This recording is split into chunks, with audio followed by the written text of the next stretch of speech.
Hi everyone. So just a little bit of an update before we start. Unfortunately, my longtime co-host and even longer friend Colin is going to have to step away from the podcast for a little bit. He's got some personal stuff to deal with. He really wishes that he didn't have to do this, but sometimes life brings things that you just have to prioritize. But rest assured, he will be back to insult and annoy me in a few months' time. Until then, longtime podcast collaborator James will be filling in. Now, he's been with the show on and off since the start. You could say that not only did he grow up in my house, he also grew up on the show. We're going to be putting out the same kind of episodes, covering the same years and genres that we always have. And on top of that, there's going to be more Patreon content for our subscribers. In that respect, nothing will change. It's going to be business as usual. So both Colin and I would like to thank you for your support, and we're going to continue to try to give you fun content and mildly informative conversations. And Colin would like me to reiterate, he will return. So with all that said, let's get on with the show.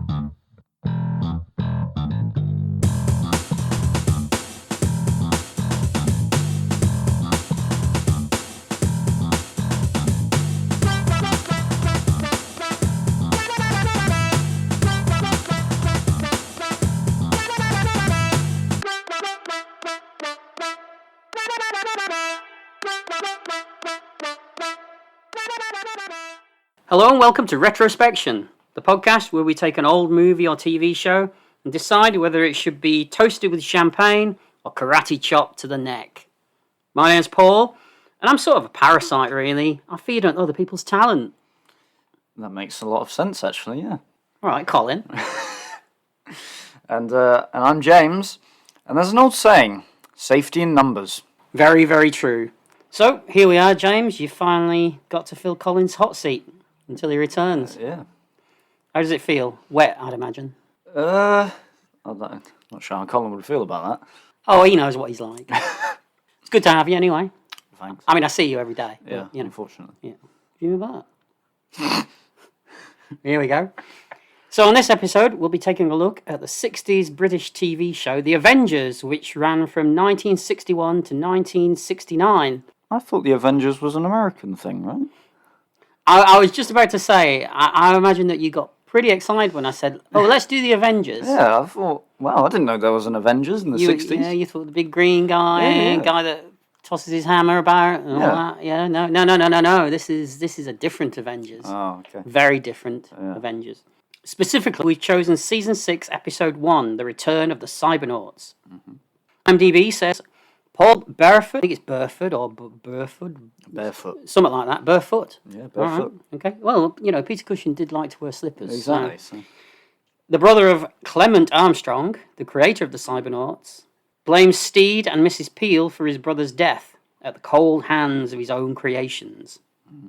The episode stars Patrick Macnee as John Steed, Dinah Rigg as Emma Peel, Peter Cushing as Paul whatever, Frederick Yeager as Benson, Charles Tigwell, I can't remember how you pronounce his name, as Dr. Neville, Fulton Mackay as Professor Chadwick, Roger Hammond as Dr. Russell, and we get to see a little bit of archive footage of Michael Gough as Dr. Clement Armstrong.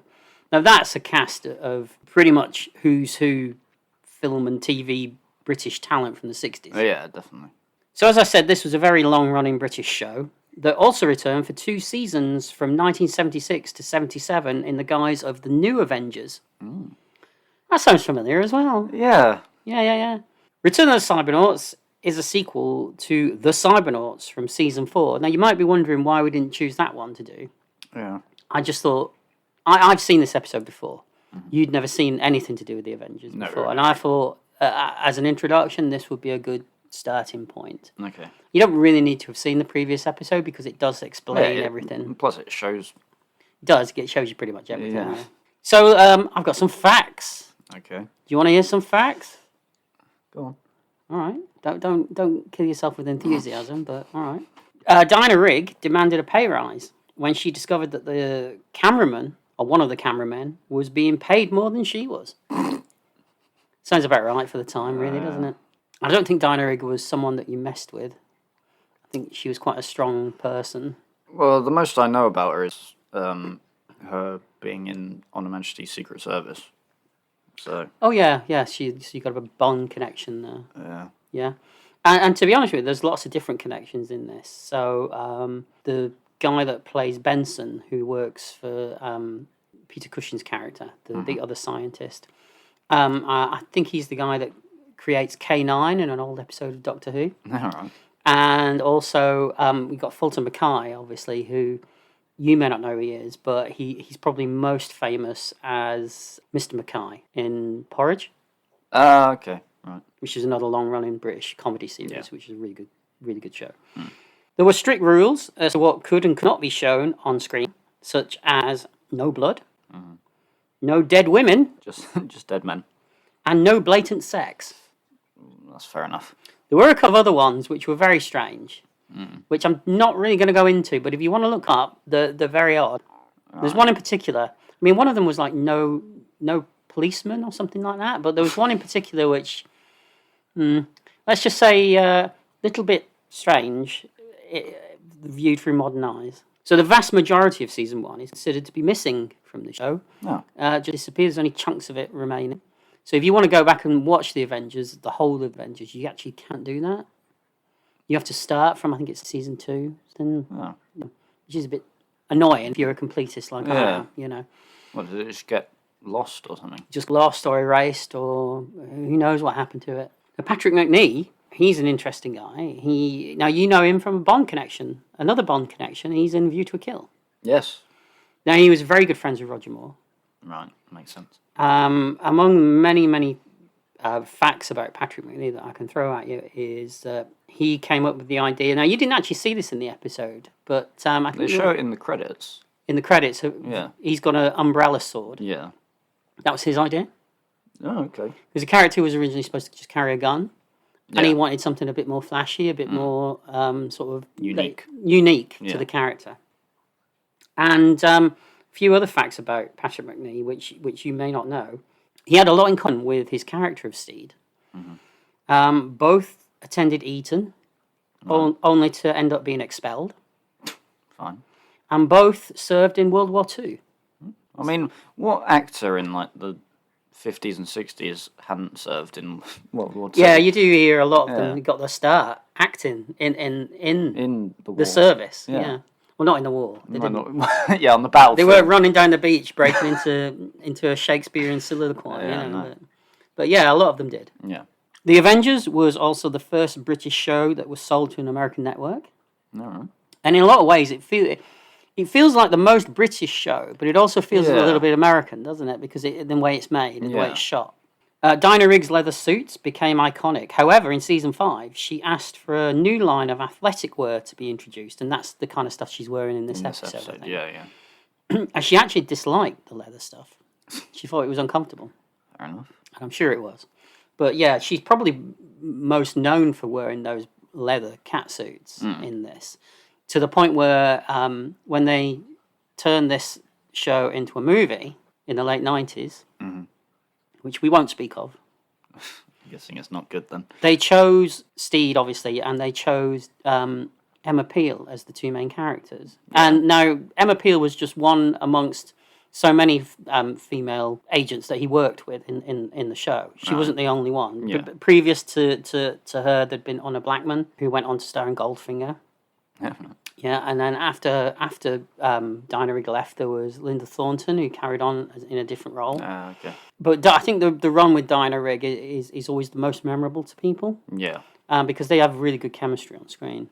Yeah, you can tell in this episode that they've got good Oh, yeah. chemistry together. So when they chose to make it into this terrible movie that they ended up doing, they stuck her in the leather, didn't they? You must have seen pictures of even the poster where she's wearing the black leather cat. It's Uma Thurman. Yeah, I know.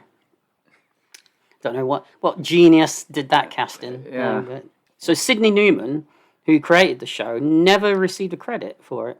No. And he said that he just never thought about it because, having worked in the Canadian Broadcasting Corporation, it just wasn't a thing that they did. They didn't assign credit, on-screen credits for the creation of things, so he just left it and didn't bother. It's fair enough, I suppose. Speaking of the movie version, they actually did consider a movie version as early as season 3. It was that popular. I would rather have got that than what we did get. A funny little fact that I did read as well is 19 gallons, apparently 19 gallons of champagne were consumed over the series. I mean, there is a lot of drinking involved in the Avengers. Yeah. Even in the episode that we watched, I think there was wine flashing around everywhere. Yeah. And, Peter Cushing and Michael Gough had previously starred in the 1958 Hammer production of Dracula, yeah. Michael Gough was Jonathan Harker, and Peter Cushing was Van Helsing. There we go. My favourite Hammer. Yeah, just it is the best Dracula. It is. So let's listen to a trailer.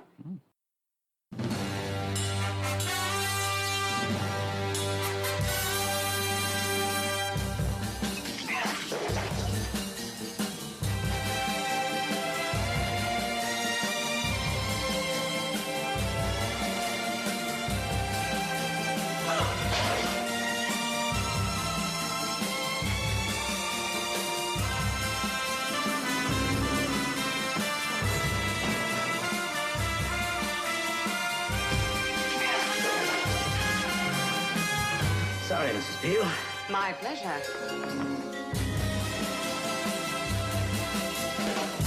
I see it, but what does it do? This.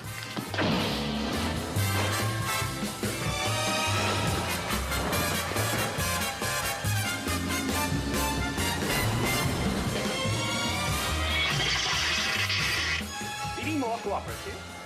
No, I feel positively stubborn.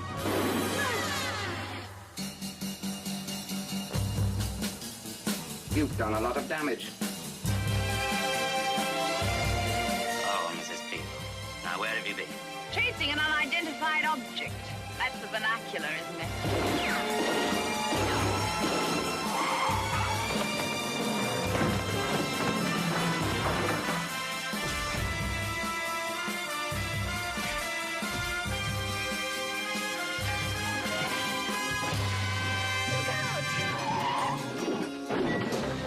Don't fight it, Mrs. Peel. We're inseparable.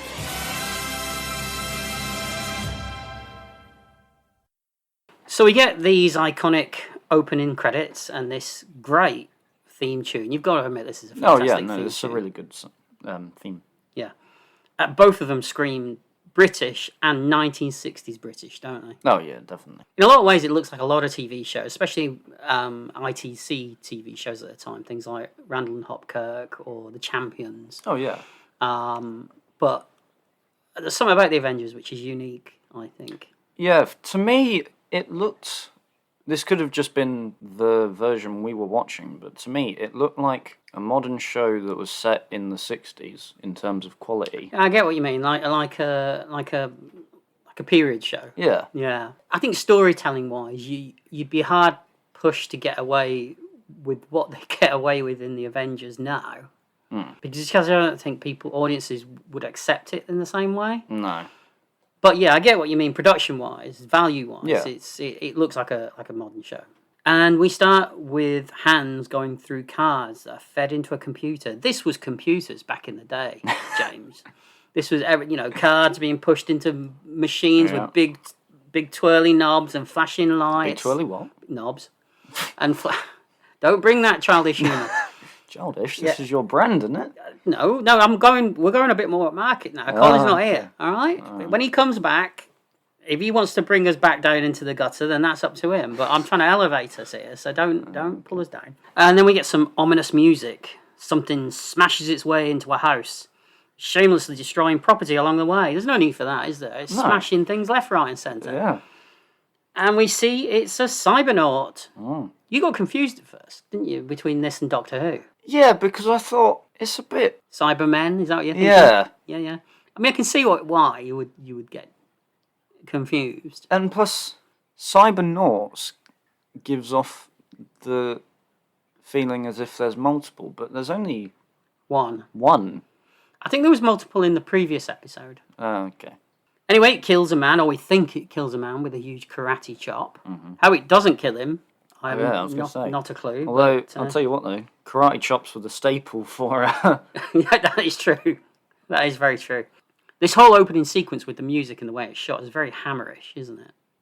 like a monster. And the bum bum bum going on as he's walking towards it. Hammer were huge at the time. Yeah. So. Maybe that's why they did it, because of... Oh yeah, Peter, they're going for a Hammer thing. Yeah. and plus because they got Peter Cushing in the episode. That is so- true. Yeah, and I would imagine half the cast of pretty much any Avengers episode have been in a Hammer movie. Yeah. At some point, I was thinking about this. I was thinking about the cast and the three big shows at the time. I guess that you tend to see these faces or certain British character actors just constantly reappearing in. Yeah. One of them is the Avengers. Another one's Doctor Who, and then the other one was a show called Z-Cars. They were the three biggest shows on TV, I would imagine, in the 60s in Britain. Yeah.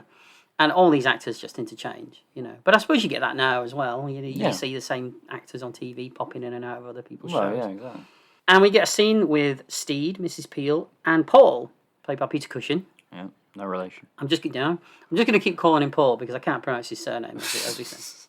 And they're investigating what has turned out to be a missing person. So the cybernaut somehow didn't kill the guy when it cracked him in the head with his steel hand.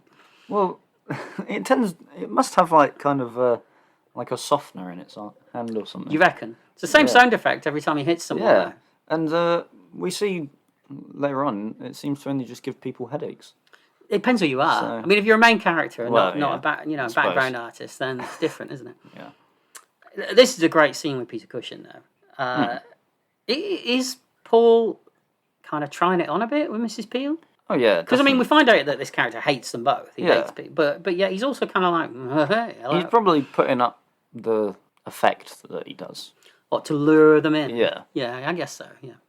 So we know Paul is already dodgy, even before the Cybernaut brings in the body, because the music tells us.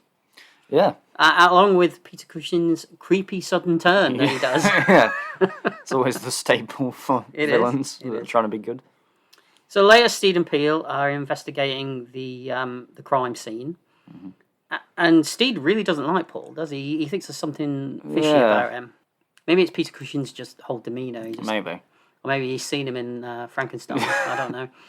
He is kind of doing Frankenstein, and there's a little bit of what would later become Moff Tarkin in this role. As Yeah. well. We cut to a dungeon, and what's been happening is the Cybernauts have been sent out, or the Cybernaut has been sent out, and they're collecting scientists and engineers for Paul and Benson, who is kind of Paul's assistant. And Benson worked on the original run of Cybernauts in the previous episode, I think. Yes. And then the Cybernaut abducts another person. Yeah, we get a lot of that in this episode. Just scenes of the Cybernaut abducting people. Yes, that is pretty much probably a third of the episode. Yeah. But it's all shot really well. Oh yeah. I do think though that if you tried just a little bit harder, you could probably quite easily get away from a Cybernaut. If you sprinted, Yeah, you probably could. Yeah, because it's only got one setting. Yeah. Slow stroll. Slow stroll. You think you're building multiple settings? Slow, wouldn't you, menacing stroll. Yeah. You imagine if it just breaks into like a 100-meter sprint towards you. That'd be terrifying. Do you know? I'd love to see a walking race between a Cybernaut and Michael Myers. That would be something to watch, wouldn't it? Although Michael Myers can pick up some pace though. with Oh, his you steps. know you wouldn't though. Yeah. He's not going to be outwalked by a Cybernaut, is he? Yeah, You know. exactly. Can't stab it though. No. Also, these karate chops, they really would break your neck. I'm sorry, but they I think wouldn't your just whole knock- head would come off. I think wouldn't it would, yeah. Yeah. But there's a few. If you're going to poke holes in something like this, then you might as well not bother watching it because there's a lot of holes in this plot. Yeah. There's something a bit Frankenstein's monster about a Cybernaut as well, don't you think? Do you never get that? Especially when you see it walking towards the camera from a distance. I was getting shades of Boris Karloff. I was getting shades of Christopher Lee, actually. Oh, okay. But I don't think you've seen the Christopher Lee version yet. No, have I you? haven't yet. No. Yeah, it was very Christopher Lee, the way he walks.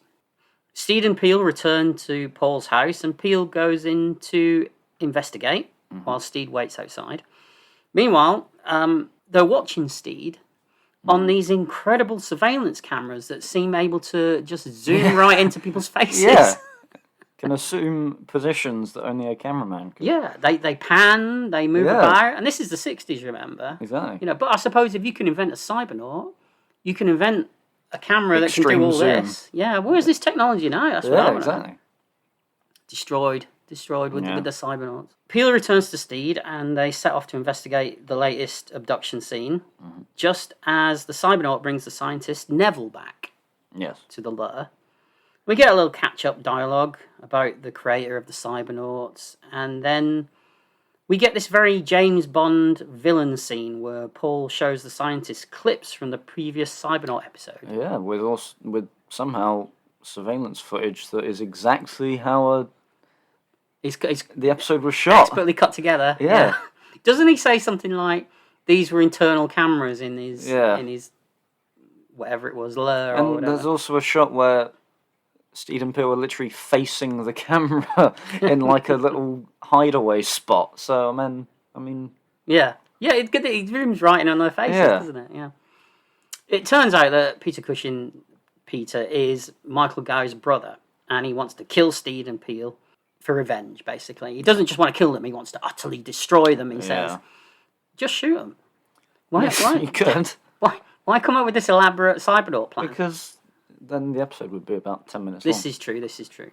But we get this Bond scene where he has all the scientists that he's kidnapped sat at tables with big piles of money and basically tells them, I'm going to pay you to do this thing for me. I want you to come up with this idea to how I can best get Steed and Mrs. Peel. I'm going to pay you, so you'll get something out of it. Yeah. And it's your choice. Now, anyone who's seen a Bond movie knows that you don't want to be that one person that gets from the tables and says, well, I'm going. Because it never ends well for that person, does it? It's like the Austin Powers moment. It is. Very badly burned. Very badly burned. But one of the scientists does dissent, and he gets a chop to the face for his trouble from a Cybernaut. Yeah, definitely doesn't smash his face in with that karate chop. Well, yeah, but this is the thing. He kills this guy. Yeah. With this exact same sound effect and exact same chop that he's been knocking people out. Maybe it's the setting on it. Maybe it's got a stun chop and a kill chop. Stun chop. A stun chop. All right. Stun chop, kill chop, and headache chop. Chop chop. Chop chop. Cushing could play heroes and villains in equal measure, though, couldn't he? He's effortless in both. Yeah, I mean, he's so good as Van Helsing in Dracula, and he's equally just as good when he plays Baron Frankenstein, because you've never seen any of these of his Frankenstein films. He did a few of them, and he's utterly evil. His Baron Frankenstein is not a nice guy, and you believe him in both. Yeah. Now, we watched this on the excellent Cybernaut collection that the late lamented Network released a few years ago. And it gives you the option of watching it with ad breaks featuring commercials from back in the day when the episode was shown. Yeah. So we get a first set of adverts at this point, and we get a young man creeping into a girl's house only to be confronted by her dad with a bowl of cornflakes. Yeah. That's going to make you want some cornflakes, isn't it? And the other one that stood out for me was an advert for beef burgers featuring the slogan, big beefy taste to satisfy a man. Yeah. Yeah. All right. I wonder who'll be cooking those, huh? Not him. No. We return to the Avengers. So the dead scientist is dumped back in his house, and Steed and Peel notice that it's obviously the MO of a Cybernaut. Yeah. I mean, does a Cybernaut have an MO? I mean... Karate chop. I guess so, and smashing things about. And, Although, how would you know if someone's been karate chopped? I suppose there'd be a bruise on the neck. Yeah. But have they never encountered people being killed from karate chops before? Is it purely only a Cybernaut? Have they got a copyright on it, Cybernauts? Did Michael Gow, when he created Cybernauts, also copyright the karate chop? Maybe. He maybe also copyrighted smashing through doors. Maybe. I wonder if there's a little stamp somewhere on the back of a... You know, when you buy an action figure and there's a little stamp somewhere underneath the clothes. Yeah. You know, the trademark, Maybe. Speaking of which, a Cybernaut goes to capture a new scientist along the way, and he assaults a receptionist who seems more concerned that he split her stocking. Yeah. It's an odd moment, this, isn't it? Because she kind of comes on to him at first, and then doesn't seem that bothered when he just smacks her across the room. Yeah. It's very strange. Does she not realise that he's made out of, metal? Yeah. Massive 7-foot guy in trench coat and silver face. She's just seen a big hard guy, So Say what you will. So later, Steed is questioning the receptionist, and she's definitely approaching this whole thing from completely the wrong perspective, because she's still talking about the Cybernaut as though it's a real person. Go, oh, he was very big and he was very strong, and maybe she's just that stupid. wow. All right, these are the attitudes that James will be bringing to the show. So strap in, everyone. Hey, it's the attitudes of the times. Oh, is that how you're gonna coach it? No. Is that how you're gonna try and get I over do it? not. I do not align myself with any of those beliefs. So the new scientist seems a bit reluctant to join the plan, but he kind of goes along with things. But you kind of get the impression he's up to something. Yeah. It turns out that Paul has a two-way mirror to observe people in his house. So basically, he's built his laboratory up against his living room. Yeah, in the next room. In the next that's room. accessible via door.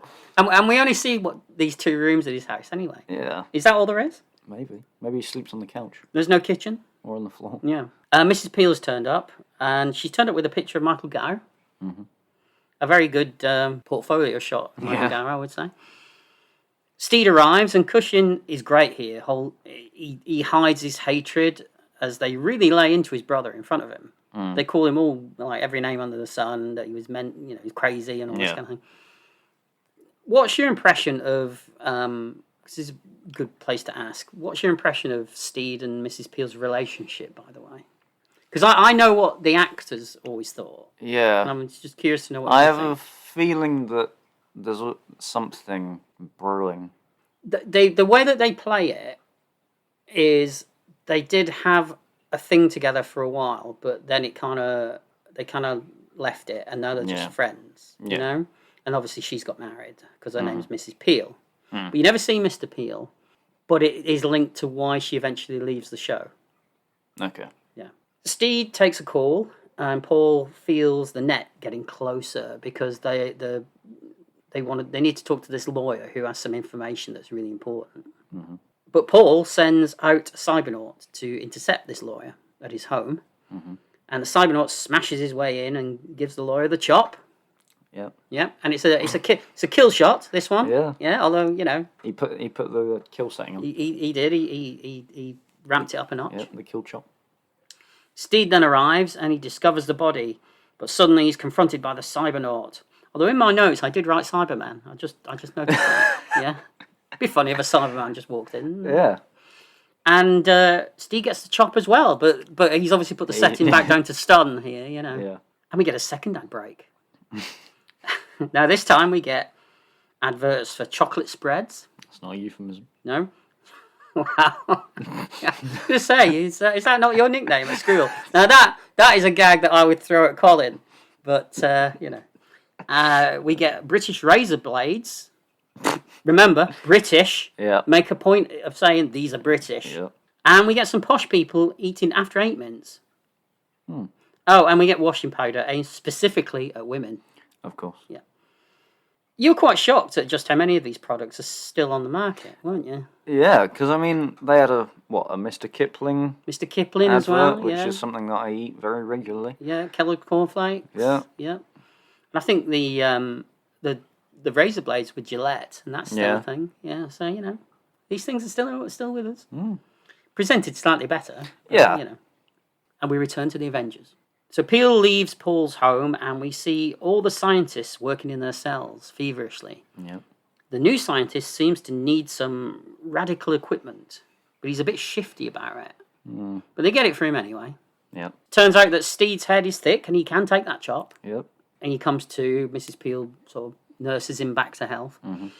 And he goes back to the ministry, where he finds some stuff out about the missing scientist. And that the latest one is a specialist in explosive devices. Now, this is the one that's being a little bit shifty. Turns out he's made one. Of course. Which he uses to do a runner. Yeah. From Paul's cells. But don't worry, this slow-strolling cybernaut will surely catch up to this running scientist. Yeah, of course. Mind you, I suppose it's like It Follows. Doesn't matter how far you run, he's still going to follow you. Maybe it's like eventually. the Jason Voorhees effect or the Michael Myers effect, where when you're not looking, it just sprints at you. There is a bit of a Jason Voorhees feel about it. Yeah. The scientist makes it to Steed's flat, and he all but collapses into Peel's arms. I can think of worse places to fall into. Steed's flat's a great set, by the way, isn't it? It's so much detail everywhere. And apparently he would go around and add little things and stuff and move things around. The Cybernaut then smashes in, gives Peel the chop this time. Yep. Non-lethal, obviously. Yep. And takes back the scientist. This all feels a bit backwards and forwards, doesn't it? Yeah. Someone runs away, the Cybernaut goes out again. It's like the show's called Return of the Cybernauts. We need to find a way of getting as many Cybernaut stuff in there as we possibly can. But it also, I feel like, I mean, I'll get into this more later, but it kind of feels like Steed and Peel kind of suffer from that because they don't really do a lot in this episode. Yeah, I guess so. I can't remember whether that's a thing that's common to the Avengers. I haven't watched it in a long time. I'd have to watch a few. Yeah. I don't think it is. Okay. But this is definitely Peter Cushing's episode. We spend a lot of time with Peter Cushing. And I guess if you're going to pay for Peter Cushing, you're going to use him. Oh, yeah. You're not just going to have him like in one scene. No. Because, I think it's Peter Cushing that said, it doesn't matter what the role is, you give your best in anything. And he does. In everything he does. Meanwhile, one of the scientists seems to be enjoying his work too much, and this is Fulton Mackay's character. He comes up with a, quote, horrific way to kill Steed and Mrs. Peel. Again, you say horrific, but it seems a bit convoluted to me, this. But, all right. What he's going to do is he's going to build devices that can turn them into human cybernauts. Or stop their hearts, if need be. Yeah. Not just, shoot them in the head. Yeah, well, that would do it, wouldn't it? That would do it, Yeah. but no. Flamethrower. Yeah. If you wanted to destroy them utterly, as he said he does, flamethrower. That'll do it. Blow up their apartment. Many, many ways. Exactly. But for this plan to work, they need to fit the devices in something personal to them that they wouldn't think twice about wearing. But Paul has a plan, and he lures Steed and Peel over. And he wants Steed to touch his bust. Yeah. Yeah, fair enough. Each to their own, I guess. Yep. He wants them to touch his bust so that he can get a picture of his watch. Picture of his what? His watch. Okay. Which they then use to create a replica of the watch. In about 5 minutes as well. Couldn't just take the watch itself. Well, no, because he'd miss it then, wouldn't he? Yeah, I guess. So you need to make a replica of it and then replace the original with it. Yeah. But again, seems a bit convoluted. They knock this up in about 5 minutes. They test it on the scientist that tried to escape. Yes. It works. And Paul's bloodlust gets the better of him, and he also kills the guy as well. Gets it because it can shatter your heart or something. Paul then gives Mrs. Peel a bracelet as a gift, fitted with the same device. Yep. While Benson breaks into Steed's flat and switches the watches. Paul then activates the bracelet, and he turns Mrs. Peel into a human zombie. And he summons her back to his lair, almost running Steed over in the process. Yeah. But Steed gives chase. It's a nice car as well that he's got. Yeah. Is it a Bentley? It looks like a Bentley. I think it's a 30s It's Bond's style car, isn't Bentley, it? In the books, yeah. Yeah, and I think he drives one at the beginning of Doctor No. He does. Yeah, he does. Yeah. Yeah. Mrs. Peel arrives at Paul's, but Steed seems to have disappeared. Not dodgy at all. No. But Paul gives Mrs. Peel a creepy speech, and it turns out that while she's being controlled, she can still hear and feel everything that he says and does to her. So she's locked in herself, but she can't move. Yeah. He's got full control over it, so it's not like she's unconscious. No. She's kind of it's kind of creepy, isn't it, really? Yeah, which is kind of... Because usually if that kind of thing would happen, it's as if they're, unconscious. Gone inside, yeah. They finally find Steed creeping around the house by using their incredibly advanced surveillance equipment, which can zoom in and go around corners and things like that. And they send Mrs. Peel out as a human cybernaut who gives him the chop. So she's got a setting now, although she can do karate. Yeah, anyway. that's true. And they capture him. Paul then gives Steed the full Bond villain speech, and he tells him everything. Yep, of course. I'd expect no less. They try to force the watch on Steed's hand, but he breaks free, and the watch ends up on the Cybernaut instead. Yep. Not quite sure how that happened, but Yeah.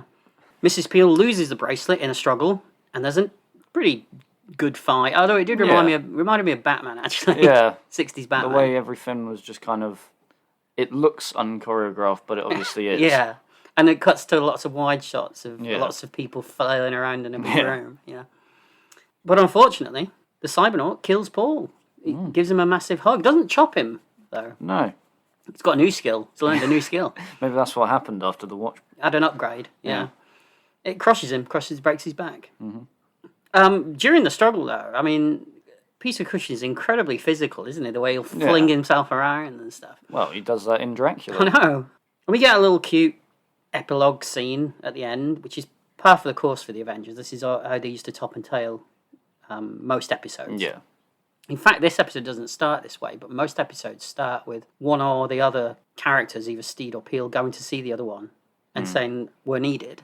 Yeah. In some sort of like funny way. But yeah, so Steed basically botches up fixing Mrs. Peel's toaster and it blasts its way through the ceiling. Mm-hmm.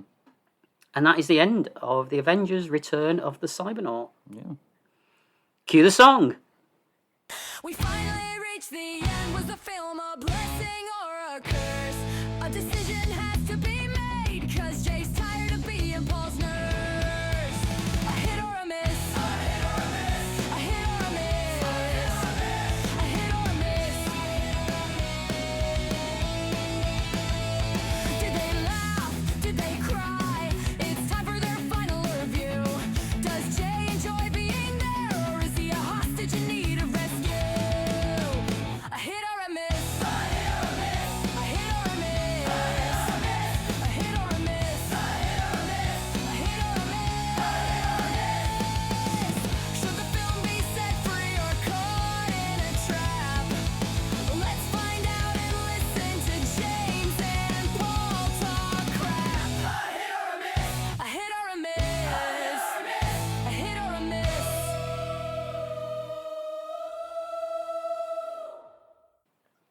So, James, what did you think of the Avengers Return of the Cybernaut? Well, I thought that it could probably have worked as kind of a one-off, like, episode of something. Maybe if it was a little longer, you know, kind of works as its own, like, self-contained thing. What do you mean? Like, as not part of a series? Yeah, That it could work as anything other besides the Avengers? yeah. Oh, right. Okay, that's interesting. And also, I mean, as I said before, the quality of it looks like a modern show, but set In the 60s? in the 60s. Yeah. The acting's really good, especially from Peter Cushing, who's pretty much good in everything. And also the music was also really good. Mm-hmm. So overall, I'd say it was a hit. Would you watch more of it? Yeah, probably. I think I'd watch more of it. Would you, if you were going to watch more of it, would you stick to this iteration with the Steed and Mrs. Peel? Or would you be tempted to go back? No, I'd probably go back and work my way. Because I think like the first 3 or 4 series are not that you can watch the first season anymore, as you said, but they're all in black and white Yeah. as well. But that wouldn't bother you, would it? I don't No, think. I'm not weird. So Yeah. So that's a hit for you then. yeah. What about the characters? You like the characters? Did you like Mrs. Peel and John Steed as characters? I thought they had good chemistry on screen, and I think they worked well together as a duo. What about the tone of it? Because I was concerned that maybe you wouldn't gel with the tone of the show because it's not 100% serious. It's kind of a bit campy and that kind of Batman-esque which way. I don't have a problem with. I mean, It's not quite as comical as Batman. No. But it's very British and of its time. Yeah. But you didn't have a problem with that. No, I didn't have a problem with any of that. I mean, I've seen things that are somewhat campy, and I consume a lot of media that is that way. I mean, especially like old-fashioned comics and stuff. Yeah. They can be quite campy. So I didn't. Yeah. It wasn't strange to me, so to speak. Okay. So you're giving it the thumbs up? I'm giving it a thumbs up. All right. I mean, obviously, I grew up watching reruns of this show in the early 80s. And even at that age, something about it did grab me. Yeah. And no, it wasn't Mrs. Peel. Well, it might have been. Maybe it was that amazing theme tune. combined with the overall wackiness of the stories. Because believe me, there are some stories in the Avengers that are more wacky than this. But a lot of it had to do with Steed and Mrs. Peel's on-screen chemistry for me. Yeah. And this is my favourite era of the show, these two together. I think if I was just looking at this one episode on its own, it's very much a highlight. Yeah.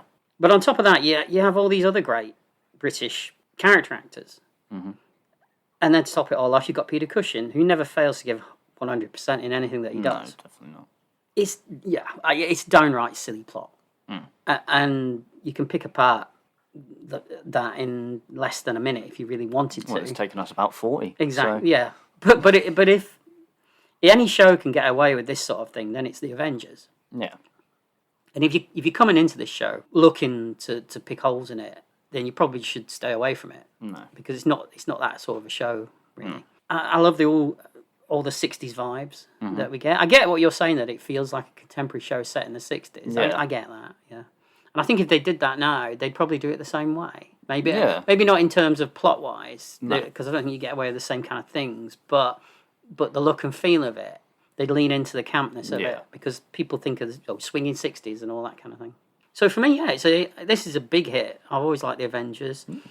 And every time I pop an episode on, I always want to watch some more. It's a series that I don't think about a lot. And then when I watch one, I think, I'll watch another one. Yeah. You know? So yeah, it's a double hit. Yeah. On your first run as a permanent co-host. Yeah. Yeah. So that is it for this episode of Retrospection. Thank you for listening. We'd like to thank our Patreon supporters. And if you'd like to help us out, consider joining, as there's lots of extra content on there. And there's a lot more to come, right? Yes. You sure about that? Yes. Yeah. No, we'll be putting some more episodes out soon. Yes. Yeah. Can I have my food now, please? You get fed when I tell you. All right. After this, you got to get back in your box. So we do episodes where I show you a classic movie or a classic TV show, and you tell me what you think. Yeah. So once again, we hope that you stick with us until Colin returns, because we're going to keep trying to put out good content for you. James and I will be carrying on as usual, and nothing will change. No. Just to say, just like Bond, Colin will return. Yep. So until next time, it's goodbye from me. And it's goodbye from me.